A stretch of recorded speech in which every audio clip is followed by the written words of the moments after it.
Ever wondered what truly makes a science lab tick, beyond the experiments and the data? We're diving deep into the hidden world of academic lab culture. Today, our mission is a focused exploration of this academic science lab ecosystem.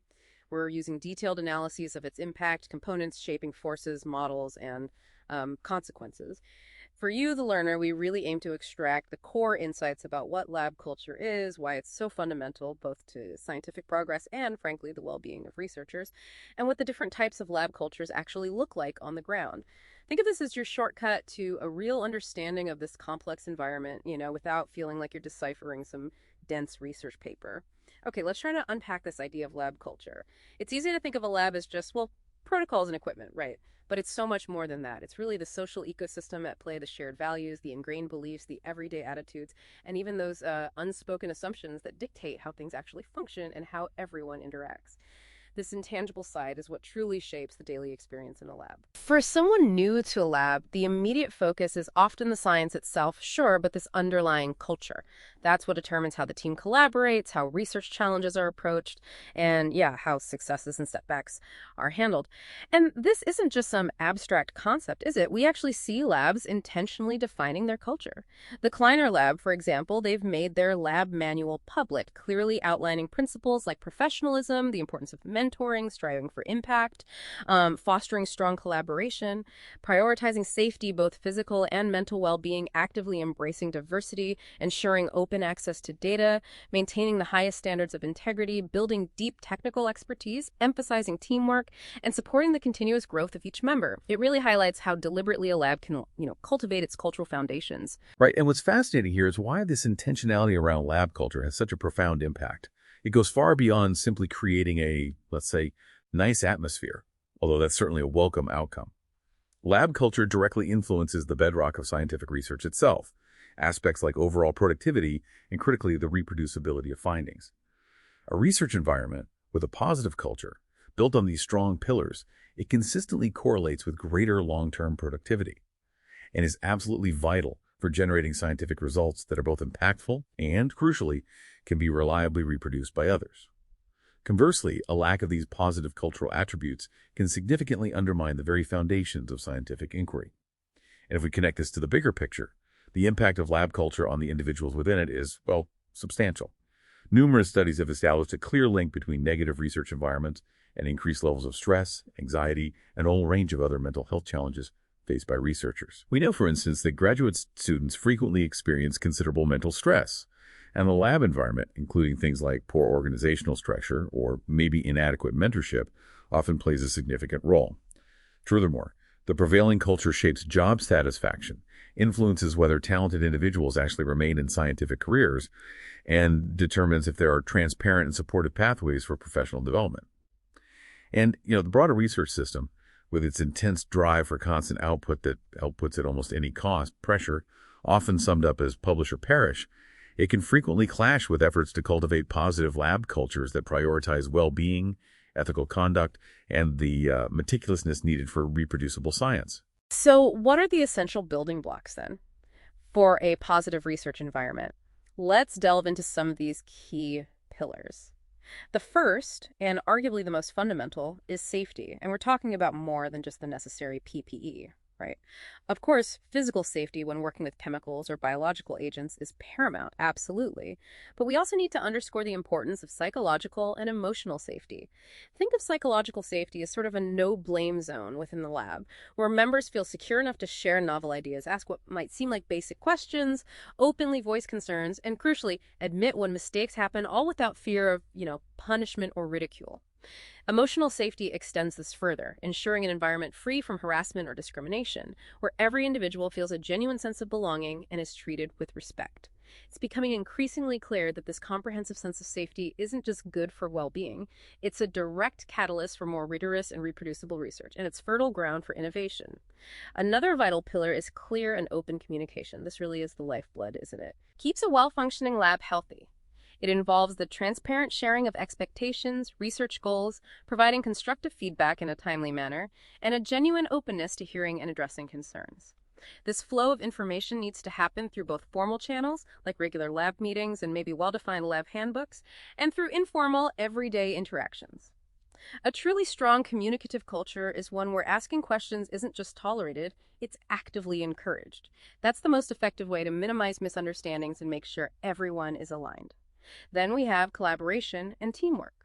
In modern science, with its increasing complexity, we often need a diverse range of specialized skills, interdisciplinary approaches to tackle the big questions. So, a lab culture that genuinely cultivates collaboration and teamwork is absolutely essential. This is built on mutual respect, a shared commitment to common research goals, and effectively using the diverse expertise each person brings. It's about constructive critique aimed at collectively improving the research, not internal competition where individual gains might come at the group's expense, or worse, ethical lines get blurred. For instance, when you have collaborative data analysis, where different researchers bring unique perspectives, it can really enhance the rigor and depth of the findings. Mentorship and support also form a critical pillar. Academic labs play a fundamental role in, well, nurturing the next generation of scientists. Effective mentorship goes beyond just guiding a specific project. It encompasses supporting broader professional development and empowering people to become independent researchers. And this support isn't just PI to trainee, peer-to-peer mentoring, guidance from senior postdocs that can create a really robust support network. A positive culture ensures everyone understands potential career paths inside and outside academia and gets the support needed to reach their goals. Integrity and ethical conduct, these are non negotiable cornerstones. Absolutely. A strong lab culture actively champions and upholds the highest standards of research integrity in everything it does. This means honesty in data collection, analysis, reporting, complete transparency in methods, and fairness in authorship and intellectual property. It also means fostering an environment where people feel okay acknowledging and learning from failures or inconclusive results rather than hiding them. Recognition and appreciation, sometimes seen as soft skills, maybe, but they have a profound influence on the lab environment. When lab members feel their contributions are genuinely valued, and when successes, big or small, are acknowledged and celebrated, it significantly boosts morale and engagement. This recognition can be formal awards or just a sincere thank you. Consistently showing appreciation reinforces positive behaviors and builds a sense of shared accomplishment. Having a clear shared purpose and mission is another indispensable element. When everyone understands the overarching goals, the significance of their research, and how their individual efforts contribute, they're far more likely to stay motivated and resilient, especially when facing those inevitable setbacks in science. A shared sense of purpose provides direction and fosters that collective commitment. And finally, inclusivity and diversity are absolutely essential. A lab culture that genuinely welcomes, includes, and supports individuals from all backgrounds, perspectives, and identities is just fundamentally more dynamic and innovative. Diverse teams bring a wider array of ideas, experiences, problem-solving approaches, which leads to more creative, robust, and impactful science. This isn't just about recruitment, it's about actively cultivating cultural competency and humility, valuing differences, and ensuring everyone feels they belong and are respected. And it's worth noting, major funding bodies are increasingly emphasizing DEI through specific initiatives and evaluation criteria. Yeah, and what's fascinating here is the stark contrast between these positive attributes and the characteristics of what we'd call toxic lab cultures. Toxicity in this context, it really covers a spectrum of damaging behaviors and systemic issues. Things like bullying, harassment, sexual, racial, other forms, persistent conflict, exploitation, breaches of research integrity, and unfairly taking credit, like ghost authorship. Essentially, it's an environment where fear, distrust, and just overwhelming cynicism overshadow any feelings of support, collaboration, or even enthusiasm for the science itself. And if we delve further into how these toxic cultures show up, we see several recurring patterns. One big sign is pervasive interpersonal conflict that goes way beyond occasional disagreements. We're talking constant gossip, office politics, backstabbing, just a general atmosphere of negativity, maybe cliques forming. You often hear lab members complaining about each other or the PI. Poor leadership and inadequate supervision are often at the core. This could be supervisors who are overly critical, publicly humiliate people, offer little real guidance, undermine confidence, or are just unapproachable and let bad behavior slide. Unhealthy competition is another major red flag. Look, some competition can be motivating, but in toxic places it becomes cutthroat, destructive. Individuals pitted against each other, collaboration discouraged or even sabotaged. Another indicator is a lack of support and feelings of isolation. Researchers, especially early career ones, might feel completely abandoned, unsupported by their PI or colleagues. This leads to profound isolation, disengagement, doing the bare minimum. You often see excessive pressure, unrealistic expectations driven by that relentless publish or perish mentality. The main focus shifts to just the number of publications, journal impact factors, often with little regard for research quality, rigor, or the researcher's well-being. This can mean impossible demands, unreasonable hours, constant pressure to just produce, no matter the cost. And finally, authorship abuses and a general lack of recognition are common. Unfair practices like the PI taking undue credit, denying deserved authorship, arbitrarily changing author order. A pervasive lack of appreciation just fuels this toxic environment. And if we connect this to the broader implications, well, the detrimental effects are profound and far-reaching. We see significant negative consequences for mental health, higher rates of depression, anxiety, PTSD, burnout, even suicidal ideation in severe cases. The constant stress, lack of support, exposure to negativity takes a huge toll. Career progression gets seriously impeded too. Toxic environments lack effective mentorship, foster hostility, damage self-confidence. This can drive talented people, especially early career folks, right out of research or academia. And tragically, research integrity itself is frequently compromised. That intense pressure to produce positive results, combined with poor ethical leadership and no appreciation, it creates an environment where questionable practices, data manipulation, even outright falsification become more likely. People feel forced to cut corners to survive. What's also critical to understand is the self-perpetuating nature of these toxic cultures. The hierarchical structure in many academic labs gives senior researchers significant power, right? Junior members can feel trapped, like they have to endure harsh conditions to advance their careers. And sadly, trainees who experience these negative environments might, when they become PIs themselves, unintentionally or even intentionally replicate those harmful patterns, especially if they haven't seen or been trained in healthier leadership styles. The existence of a culture of silence, acceptance around these issues just makes it worse, harder to break these destructive cycles. It really highlights the need for strong internal leadership committed to change, or maybe even external interventions for deeply ingrained toxic norms. Okay, let's shift our focus now. Let's talk about the factors that actually shape these lab cultures. What are the primary forces at play? It seems undeniable that at the very top of that list is the principal investigator, the PI. They truly are the central architect, aren't they? Their actions, how they communicate, the values they emphasize, explicitly or implicitly, the expectations they set, or maybe fail to set. It all has a monumental impact on daily life in the lab. Even a PI who seems very hands-off still influences the culture through hiring choices, behaviors they tolerate, the scientific field they're in, their whole approach to research. It's abundantly clear the PI's role goes way beyond just managing projects and getting funding. It includes cultivating a healthy, productive environment. And the specific leadership style a PI embodies has remarkably significant consequences. For instance, a caring leadership style showing genuine empathy, actively supporting lab members, focusing on their well-being that's strongly associated with a more positive, supportive culture. It empowers people to be more innovative, produce higher quality research because they feel supported. Research actually suggests transformational leadership where the PI inspires the team towards a shared vision, encourages intellectual growth, is often preferred by lab members, and linked to better job satisfaction and performance. Conversely, a purely transactional style just focused on rewards and punishments, or a very autocratic directive style, can really harm innovation, morale, and well-being. Approachability and how involved a PI is also significantly influence lab dynamics. PIs seen as approachable, who are actively engaged in the day-to-day stuff, the challenge is not just directing from afar and who are attuned to the atmosphere, they're far more likely to foster positive team dynamics and trust. An approachable PI creates a safe space where trainees feel comfortable discussing challenges, work issues, even career goals. Problems get identified and addressed earlier. And maybe most importantly, PIs are incredibly powerful role models. If they consistently walk the walk, genuinely embody the values they preach, it makes a huge difference in shaping norms. This includes being transparent, even about their own setbacks, rejected grants, unsuccessful papers. It helps normalize the tough realities for junior scientists. Even seemingly minor things, like how a PI talks about colleagues, can subtly shape the lab's internal norms. A PI who's constantly critical might foster a more negative environment internally.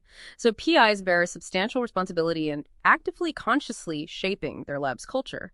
This includes setting a clear mission, carefully selecting team members aligned with lab values, clearly communicating expectations for research standards and professional interactions, actively encouraging collaboration over rivalry, providing strong mentorship, supporting career development, and ensuring contributions are recognized and appreciated. But there's often this inherent tension, isn't there, between the PI as a scientific leader focused on outputs, papers, grants, and their role as a human-centered leader responsible for well-being, growth, ethics.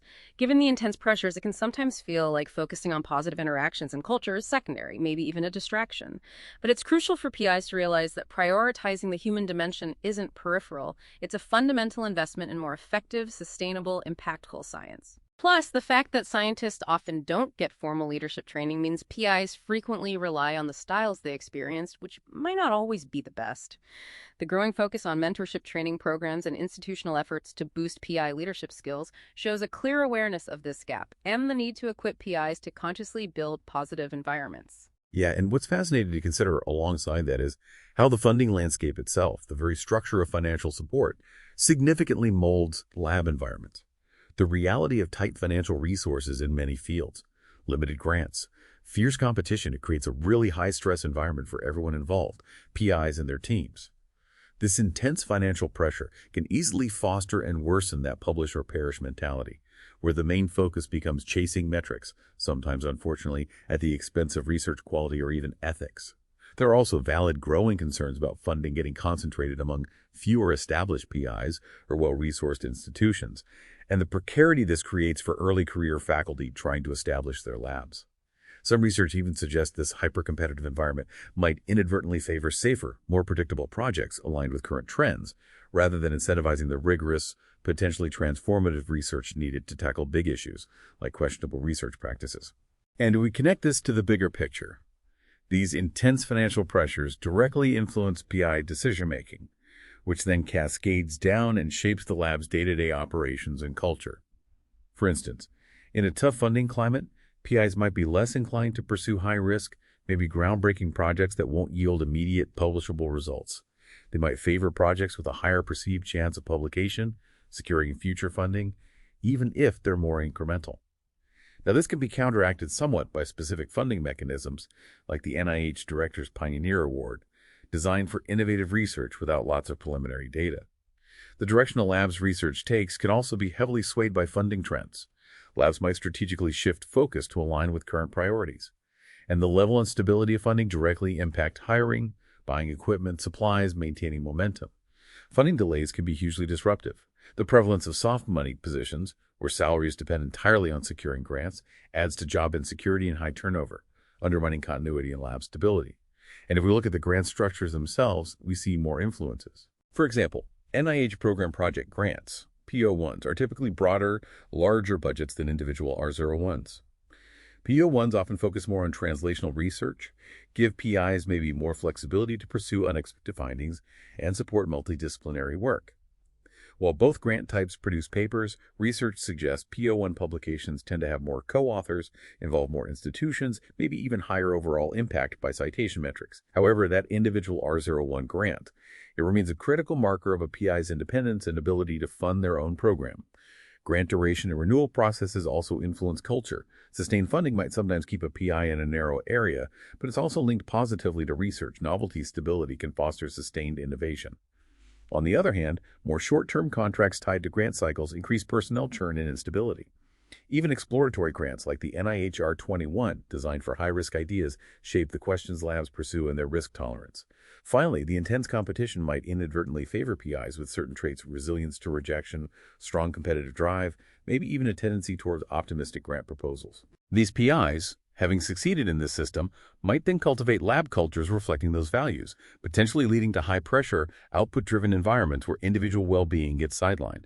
Furthermore, the traditional emphasis on individual PI grants, especially the R01, might reinforce hierarchical PI-centric models, even as we recognize team science is crucial for complex problems. The dominance of this one PI, one lab model, often tied to project-based funding, can be a real barrier to adopting more collaborative, distributed leadership models. That brings us to the crucial role of the institutional context, the significant influence universities and research institutes have on the labs within them. Academic labs don't operate in a vacuum, right? They're part of this larger institutional environment that profoundly impacts their cultures. The university or institute itself, through hiring decisions, expectations for faculty, research, teaching, service, the interactions it facilitates plays a huge role in shaping the overall cultural landscape. Ideally, institutional policies should proactively support positive, ethical research cultures across the board. Things like the institution's history, its governance, even its business side all contribute to this environment that sets norms and values. The resources an institution provides also have a direct, tangible impact, good or bad. Having accessible, well maintained shared equipment, efficient supply ordering, responsive admin and tech support that significantly reduces the burden on labs, minimizing stress and conflict over resources. Equally important are the support systems, robust training and responsible conduct of research, mentorship, leadership skills for PIs and trainees. Access to confidential mental health services, clear mechanisms for conflict resolution, these are crucial for researcher well-being and tackling issues before they escalate. And the influence extends even beyond the institution. Think broader national scientific culture, policies on funding, ethics, open science, workforce development. These create the wider ecosystem. How a country allocates research funds, the criteria used to evaluate research, these can facilitate or hinder certain types of work, like interdisciplinary or long-term projects. Even cross-national cultural differences, norms around work-life balance, attitudes towards hierarchy can subtly influence academic practices and interactions in labs. However, a particularly critical issue arises when there's a mismatch between the values an institution says it holds, like commitment to teaching, collaboration, DEI, and what it actually rewards for career advancement. If tenure, promotion, raises are overwhelmingly based on grant dollars and high-impact publications as lead author, while mentorship, collaboration, DEI work get little weight, well, then the talk about positive culture can ring pretty hollow, can't it? This disconnect undermines trust, erodes morale. People naturally focus on what's visibly rewarded. Some scholars argue the increasing marketization of higher education contributes here. As institutions compete for rankings, funding, students, there's more focus on quantifiable metrics. This shift can inadvertently lead to policies and reward systems that foster more competitive, high-pressure, maybe even toxic cultures, prioritizing efficiency over well-being or foundational research. What's fascinating then is to consider the disciplinary distinctions, how lab culture can vary significantly across different scientific fields. We often talk about STEM as one thing, but there are really notable cultural differences within it, how research is organized, the value assigned to different activities, power dynamics, even demographics. For example, biology often emphasizes collaboration, while math has a stronger tradition of individual scholarship. Chemistry and physics might be a mix. Even logistical things like who owns a course or how teaching is handled vary across disciplines and affect how lab courses are managed or new methods adopted. The physical nature of labs also creates distinct operational cultures. Wet labs, working with biologicals, chemicals, organisms, have specific design needs, strict biosafety rules, challenges with sample storage, sterility. Dry labs, computation, theory, data analysis, engineering, deal with different issues, managing huge data sets, maintaining high-performance computing, ensuring data integrity. These practical differences inevitably shape routines, communication needs, safety protocols, and how teams interact in these distinct environments. And if we broaden our perspective, the larger categories, natural sciences, social sciences, formal sciences, also have their own nuanced cultures. Natural sciences focus on observation, experiment. Social sciences investigate human behavior, society, often dealing with complex systems and measurement challenges. Formal sciences like math rely on logic, axiomatic systems. These fundamental differences in how knowledge is pursued and validated shape norms around collaboration, data interpretation, peer review standards, even what's considered rigorous. Some have even suggested the perceived hardness or softness of a discipline might subtly influence how much attention is paid to the human factors in its lab cultures, with more technical fields perhaps implicitly downplaying interpersonal dynamics. The rise of interdisciplinary fields like digital humanities further highlights these variations. DH projects often involve diverse teams, humanities scholars, technical experts requiring new approaches to project management, authorship attribution, integrating diverse data sets. These collaborations can differ significantly from the traditional lone scholar model in humanities or the hierarchical structures in many STEM labs. Successfully navigating these requires consciously bridging disciplinary languages, aligning expectations, establishing shared conventions. Even a lab-specific research focus matters. Labs doing translational clinical research or community-based work might see a more pressing need for diverse perspectives, engaging stakeholders to ensure relevance. And finally, just the size and structure of research groups. A large biology lab versus a small physics group will naturally impact communication, mentorship, hierarchy, decision-making. So it seems we can start to identify some recurring models, right? Based on structure and cultural orientation, let's explore some different lab structures first. We often see the traditional hierarchical model, clear top-down authority, can be efficient for decisions but might stifle input from junior members. In contrast, flatter structures aim to reduce power distance, encourage open communication, can foster psychological safety, shared ownership, but needs good coordination. The PI-centric model revolving around one PI's vision, interests, funding is very common, but linked to precarity for trainees reliant on that PI's success. Then you have collaborative hubs or team science models increasingly adopted, often interdisciplinary shared leadership, tackling complex problems maybe funded by program grants. And finally, some are experimenting with research collectives or non-pyramidal models emphasizing peer collaboration, aiming for more stability and equity as an alternative to the dominant PI trainee dynamic. We can also characterize labs by their dominant cultural orientations, their core values, priorities. You might find nurturing, supportive, mentorship-focused labs, kind of like training academies. Emphasis on trainee growth, psychological safety, collaboration, supporting diverse career paths.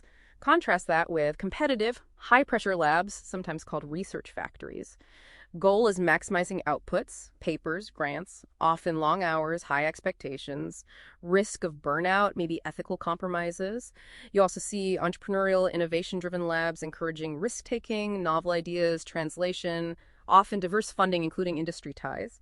Some labs might be more bureaucratic, closely following institutional rules, ensures consistency but can slow innovation.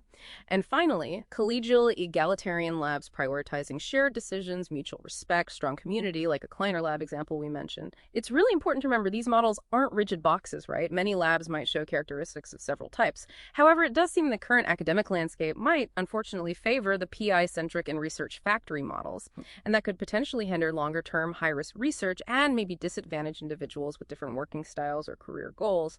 Right. And what's truly significant to understand is the ripple effect, the profound and multifaceted consequences that lab culture actually has. It extends far beyond just the day-to-day atmosphere. It exerts a tangible impact on researchers' lives, their careers, and on the overall integrity and progress of science itself. If we connect this to the broader implications, one of the most significant impacts is on researcher well-being, their productivity, and where their careers go. We know there's a very strong direct link between positive supportive culture and better mental health. Less stress, anxiety compared to toxic cultures, which are consistently linked to higher rates of depression, burnout, even PTSD. This is especially concerning given the high stress levels often reported by grad students and postdocs. Positive cultures also tend to boost productivity and engagement. People feel more motivated, proactive, committed. Conversely, in toxic environments, you see disengagement, lower motivation, declining output. Supportive cultures nurture talent, provide development opportunities, improve retention. Toxic environments derail careers, push people out of science altogether. And it's particularly important for trainees, often more vulnerable, in a formative stage. Effective mentorship, clear expectations, maybe in a lab handbook, fair treatment, like proper authorship for technicians, these are critical. Unfair practices cause immense frustration, hinder progress. Furthermore, lab culture profoundly influences the rigor, reproducibility, innovation, and overall integrity of the science. Environments encouraging open critique, honesty about limitations, transparent communication, psychological safety, they're far more likely to produce rigorous, reproducible findings. When researchers feel safe discussing unexpected results or flaws without fear, the self-correcting nature of science works better. Collaborative data analysis, institutional data sharing policies also help build this culture of transparency and accountability. Yeah. Many argue that reproducibility issues in some fields have deep cultural roots. And for innovation, psychological safety, valuing creative input, freedom to explore, flatter hierarchies, diverse teams, transformational leadership, these all stimulate novel ideas. Conversely, excessive pressure, lack of appreciation, poor leadership, fear in toxic cultures increase the likelihood of integrity breaches, selective reporting, even data falsification. So cultivating cultures that prioritize ethics, transparency, high integrity standards is absolutely essential for the trustworthiness of science. What's also important to recognize is the dynamic here. Good culture and good science can create a powerful positive feedback loop, reinforcing each other. But in toxic environments, a negative feedback loop can take hold. Poor culture leads to stress, disengagement, lower quality or compromised research, further eroding trust and morale. And finally, the growing open science movement, open data, methods, publications, fundamentally requires high levels of psychological safety and trust within labs. Researchers need to feel comfortable sharing work openly. This means addressing cultural barriers within labs that might hinder transparency is crucial for open science initiatives to be truly effective. So, to summarize our deep dive, then, it's crystal clear that lab culture is an incredibly powerful, maybe often overlooked force. It has a profound impact on both the science itself and the scientists, their well being, their careers. It influences everything from mental health right down to the fundamental reliability and reproducibility of research findings. And as we've explored, a remarkably diverse range of factors shapes this complex ecosystem from individual PI leadership and funding pressures to institutional policies and distinct disciplinary norms. It's a truly intricate web. Mm-hmm. Which raises a really important question for you, the listener, to consider now. Reflecting on this intricate network of factors shaping lab culture and its far-reaching consequences, what single shift, maybe in mindset, maybe in policy at the lab, institutional, or even funding level, what single shift do you believe could create the most significant positive change in the scientific enterprise as a whole? Maybe take some time to consider your own potential role within this system and the wider implications of such a change. Thank you for taking this deep dive with us into the often hidden world of academic lab culture. If you're interested in exploring this further, we'd encourage you to look into some of the initiatives and resources from organizations we mentioned, like the Wellcome Trust, the Royal Society, HHMI, NIH. There are also a growing number of valuable resources out there offering guidance on positive lab management practices. And it might just be a worthwhile exercise to reflect on the culture of any team you're part of, whether in science or elsewhere. We sincerely hope that through a more conscious, sustained focus on cultivating positive and supportive lab cultures, we can collectively build a healthier, more ethical, and ultimately more effective future for scientific discovery and innovation.